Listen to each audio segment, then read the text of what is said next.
All right, let's review how to open Photoshop and then open a file.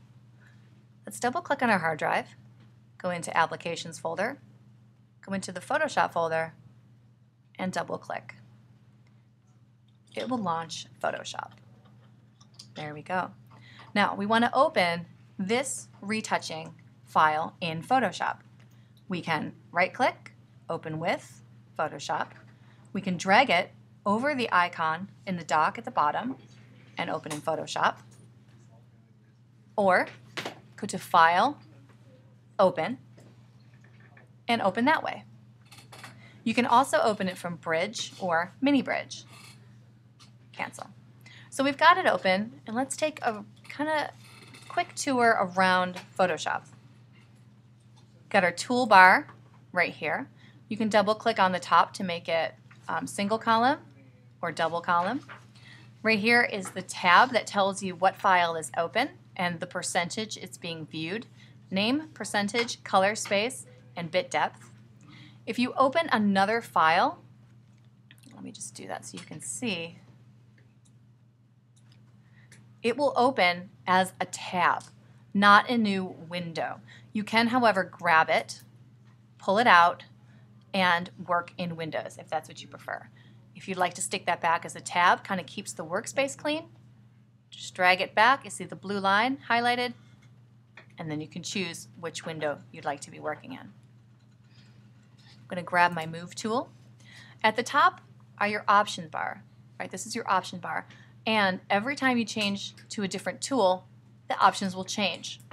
So for lasso, we have these tools, crop, we have these tools, eyedropper, these tools.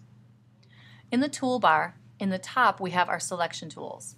So we have our marquee selection tools, our move tool, lasso, quick select, which is roommates with magic wand, crop, and eyedropper.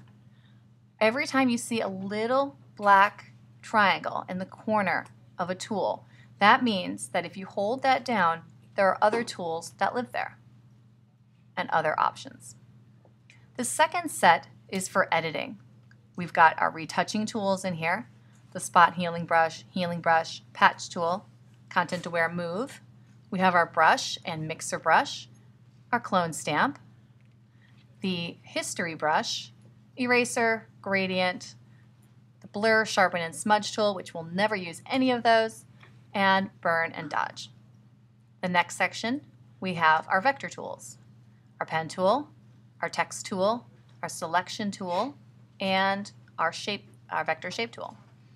Here we have the foreground and background color, and at any point, if you hit the space bar, the current tool will change to the hand. So it's not even necessary to go over to the hand, just hit the space bar. Okay, so you can see if you click on the brush, your options will change. You also have all of these menus up here. Now there's a lot of information. I say don't freak out. You're going to use very simple amounts, really manageable amounts in the beginning, and then you'll start adding on to that. So let's make it manageable. We have our toolbar, check. And then we need to make sure we have the right panels. Adjustments we need because we are going to be adjusting contrast, adding color. So we need our adjustment panel.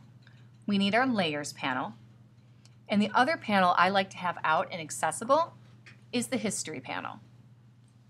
So I'm going to select this tab, hold down this tab, and drag it over until it is roommates with the swatches and the color. So I don't really need those two options right now. If you hover between panels, you can adjust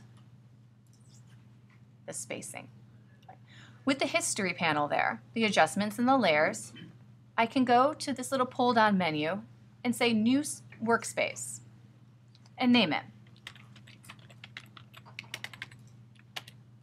And now if I come in and everything's all crazy, or if there's things that are closed, I can always go up to Window, Workspace, Reset Amy Summer 14, or do that with this pull-down menu.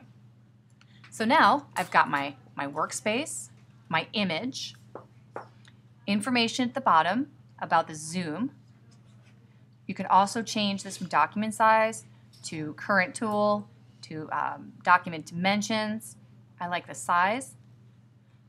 So we've got our panels, access to our panels under the window if they are not already visible. So say we wanted the character panel, it will pop up in this collapsible panel here. I can just get this guy, and it'll stay right there until I need it. Option bar, toolbar, and this is our workspace. All right, let's continue.